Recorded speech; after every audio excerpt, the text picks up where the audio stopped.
Praise the Lord everyone. Bible reading in 6 months. Day 81, March 22. రెండో భాగంగా కీర్తనల గ్రంథం 68వ అధ్యాయం నుండి చదువుకుందాం. దేవుడు లేచునుగాక, ఆయన శత్రువులు చెదిరిపోదురుగాక, ఆయనను ద్వేషించేవారు ఆయన సన్నిధి నుండి పారిపోదురుగాక. పొగ చెదిరగొట్టబడినట్లు నీవు వారిని చెదిరగొట్టుము. అగ్నికి మైనం కరుగునట్లు భక్తిహీనులు దేవుని సన్నిధికి కరిగి నశించుదురుగాక. నీతిమంతులు సంతోషించుదురుగాక, వారు దేవుని సన్నిధిని ఉల్లసింతురుగాక. వారు మహదానందము పొందుదురుగాక. దేవుని గూర్చి పాడుడి, ఆయన నామమును గూర్చి స్తోత్రగానము చేయుడి. వాహనమెక్కి అరణ్యములలో ప్రయాణము చేయు దేవుని కొరకు ఒక రాజమార్గము చేయుడి. యెహోవా అను ఆయన నామమును బట్టి ఆయన సన్నిధిని ప్రహర్షించుడి. తన పరిశుద్ధాలయమందుండు దేవుడు తండ్రి లేని వారికి తండ్రియు విధవరాండ్రకు న్యాయకర్తయునై ఉన్నాడు. దేవుడు ఏకాంగులను సంసారులుగా చేయవాడు. ఆయన బంధింపబడిన వారిని విడిపించి వారిని వర్ధిల్ల చేయవాడు. విశ్వాసఘాతకులు నిర్జల దేశమందు నివసించుదురు. దేవా, నీవు నీ ప్రజల ముందర బయలుదేరినప్పుడు, అరణ్యంలో నీవు ప్రయాణం చేసినప్పుడు భూమి వణికెను. దేవుని సన్నిధిని అంతరిక్షము దిగజారెను. ఇశ్రాయేలు దేవుడగు దేవుని సన్నిధిని ఆవలి సీనాయి కంపించెను. దేవా, నీ స్వాస్యమ మీద నీవు వర్షము సమృద్ధిగా కురిపించితివి. అది అలసి ఉండగా నీవు దానిని బలపరిచితివి. నీ సమూహము దానిలో నివసించును. దేవా, నీ అనుగ్రహం చేత దీనులకు సదుపాయము కలుగజేసితివి. ప్రభువు మాట సెలవిచ్చుచున్నాడు. దానిని ప్రకటించు స్త్రీలు గొప్ప సైన్యంగా ఉన్నారు. సేనల రాజులు పారిపోయేదరు. ఇంట నిలిచినది దోపుడు సొమ్ము పంచుకొనును. గొర్రెల దొడ్ల మధ్యను మీరు పండుకొనగా గువ్వల రెక్కలు వెండితో కప్పబడినట్లున్నది. వాటి ఈకల రెక్కలు పచ్చని బంగారుతో కప్పబడినట్టున్నది. సర్వశక్తుడు అక్కడ రాజులను చెదరగొట్టినప్పుడు సల్మోను మీద హిమము కురిసినట్లాయెను. బాషాను పర్వతము దేవపర్వతము, బాషాను పర్వతము శిఖరము గల పర్వతము. శిఖరము గల పర్వతములారా, దేవుడి నివాసంగా కోరుకున్న కొండను మీరేరా ఓరచూపులు చూచుచున్నారు? యెహోవా నిత్యం అందులోనే నివసించును. దేవుని రథములు సహస్రములు ప్రభు వాటిలో నున్నాడు. సీనాయి పరిశుద్ధమైనట్టు ఆ కొండ పరిశుద్ధమాయెను. నీవు ఆరోహణమైతివి, పట్టబడిన వారిని చెరపట్టుకొని పోతివి. మనుషుల చేత నీవు కానుకలు తీసుకొని ఉన్నావు. యెహోవా అను దేవుడు అక్కడ నివసించినట్లు విశ్వాసఘాతకుల చేత సహితము నీవు కానుకలు తీసుకొని ఉన్నావు. ప్రభు స్తుతినందునుగాక. అనిదిరము ఆయన మా భారము భరించుచున్నాడు. దేవుడే మాకు రక్షణకర్త అయి ఉన్నాడు. దేవుడు మా పక్షమున పూర్ణ రక్షణ కలుగజేయు దేవుడై ఉన్నాడు. మరణం తప్పించుట ప్రభు అయిన యెహోవా వశము. దేవుడు నిశ్చయముగా తన శత్రువుల తలలు పగులగొట్టును. మానక దోషములు చేయువారి వెంట్రుకలు గల నడినెత్తిని ఆయన పగులగొట్టును. ప్రభు సెలవిచ్చినదేమనగా, నేను బాషానులో నుండి వారిని రప్పించెదను, అగాధ సముద్రంలో నుండి వారిని రప్పించెదను. వారి రక్తంలో నీవు నీ పాదము ముంచుదువు. నీ శత్రువులు నీ కుక్కల నాలుకలను భాగమగుదురు. దేవా, నీ గమనమును పరిశుద్ధ స్థలమునకు పోవు నా రాజగు దేవుని గమనమును వారు చూచి ఉన్నారు. చుట్టూను కన్యకలు తంబూర వాయించుచుండగా కీర్తనలు పాడువారు ముందర నడిచిరి. తంతి వాయిద్యములు వాయించువారు వెనుక వచ్చెదరు. సమాజములలో దేవుని స్తుతించుడి. ఇశ్రాయేలులో నుండి ఉద్భవించిన వార్లారా ప్రభువును స్తుతించుడి.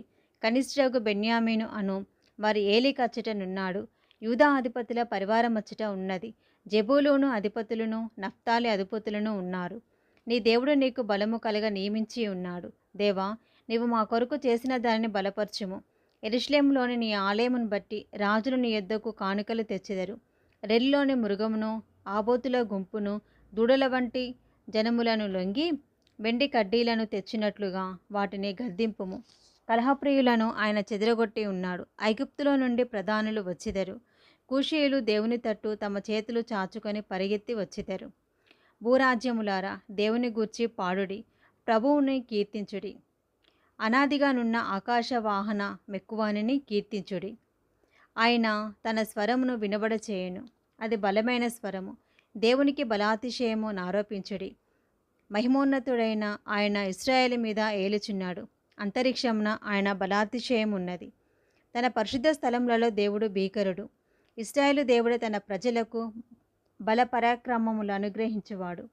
దేవుడు స్తుతినొందునుగాక. కీర్తనల గ్రంథం 69వ అధ్యాయము. దేవా, జలములు నా ప్రాణము మీద పొర్లుచున్నవి. నన్ను రక్షింపుము. నిలువనీయని అగాధమైన దొంగ ఊబిలో నేను దిగిపోవచ్చున్నాను. అగాధ జలములలో నేను దిగబడి ఉన్నాను.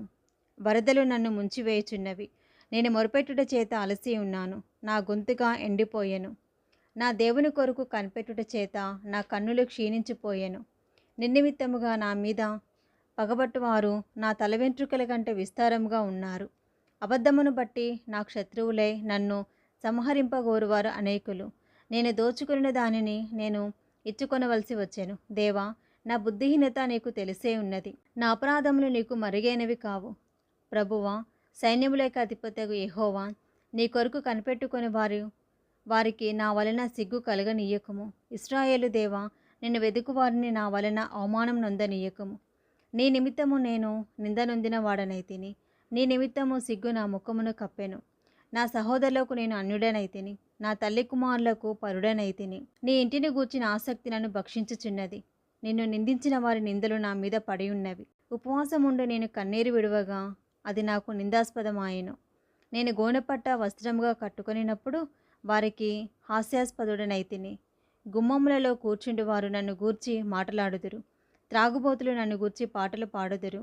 యెహోవా, అనుకూల సమయమున నేను నిన్ను ప్రార్థించుచున్నాను. దేవా, నీ కృపా బాహుల్యమును బట్టి, నీ రక్షణ సత్యమును బట్టి నాకు ఉత్తరమిమ్ము. నేను దిగిపోకుండా ఊబిలో నుండి నన్ను తప్పించుము. నా పగవాని చేతుల నుండి, అగాధ జలములలో నుండి నన్ను తప్పించుము. నీటి వరదలు నన్ను ముంచనీయకుము. అగాధ సముద్రము నన్ను మృంగనీయకుము. గుంట నన్ను మృంగనీయకుము. యెహోవా, నీ కృప ఉత్తమత్వమును బట్టి నాకు ఉత్తరమిమ్ము. నీ వాత్సల్య బాహుల్యతను బట్టి నా తట్టు తిరుగుము. నీ సేవకునికి విముఖుడవై ఉండకుము. నేను ఇబ్బందిలో నున్నాను, త్వరగా నాకు ఉత్తరమిమ్ము. నా యుద్ధకు సమీపించి నన్ను విమోచింపుము. నా శత్రువులను చూచి నన్ను విడిపింపుము. నిందయు సిగ్గును అవమానమును నాకు కలిగినని నీకు తెలిసి ఉన్నది. నా విరోధులందరూ నీకు కనబడుచున్నారు. నిందకు నా హృదయము బద్దలాయెను. నేను బహుగా కృషించి ఉన్నాను. కరుణించి వారి కొరకు కనిపెట్టుకొంటిని కానీ ఎవరినూ లేకపోయిరి. ఓదార్చి వారి కొరకు కనిపెట్టుకుని ఉంటిని కానీ ఎవరినూ కానరాయరేది. వారు చేదును నాకు ఆహారముగా పెట్టిరి. నాకు దప్పి అయినప్పుడు చిరకలు త్రాగనిచ్చిరి. వారి భోజనము వారికి ఉరిగా నుండునుగాక. వారు నిర్భయులై ఉన్నప్పుడు అది వారికి ఉరిగా నుండునుగాక. వారు చూడకపోవునట్లు వారి కన్నులు చీకటి కమ్మునుగాక. వారి నడుములకు ఎడతెగని వణుకు పుట్టించుము. వారి మీద నీ ఉగ్రతను కుమ్మరించుము. నీ కోపాగ్ని వారిని పట్టుకొనుగాక. వారి పాలెము పాడవునుగాక. వారి గుడారములలో ఎవడనూ ఉండకపోవునుగాక. నీవు ముత్తిన వానిని వారు తరుముచున్నారు. నువ్వు గాయపరిచిన వాని వేదనను వివరించుచున్నారు. దోషము మీద దోషము వారికి తగులనిమ్ము.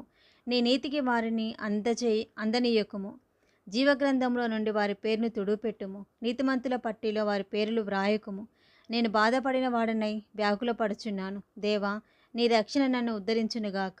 కీర్తనలతో నేను దేవుని నామమును స్తుతించెదను. కృతజ్ఞతాస్తుతులతో నేను ఆయనను ఘనపరచెదను. ఎద్దు కంటేను కొమ్ములను డెక్కలను గల కోడెల కంటేను అది యెహోవాకు ప్రీతికరము. బాధపడేవారు దాన్ని చూచి సంతోషించుదురు. దేవుని వెదుకువారులారా, మీ ప్రాణము తెప్పరిల్లునుగాక. యెహోవా దరిద్రుల మొర ఆలకించువాడు. ఖైదులో నుంచబడిన తన వారిని ఆయన తృణీకరించువాడు కాడు. భూమి ఆకాశములు ఆయనను స్తుతించునుగాక. సముద్రములు వాటి యందు సంచరించు సమస్తమును ఆయనను స్తుతించునుగాక. దేవుడు సియోనును రక్షించును. ఆయన యూదా పట్టణములను కట్టించును. జనులు అక్కడ నివసించెదరు. అది వారి వశమగును. ఆయన సేవకుల సంతానము దానిని స్వతంత్రించుకొనును. ఆయన నామమును ప్రేమించువారు అందులో నివసించెదరు. ఇది 2వ భాగం అండి. Praise the lord.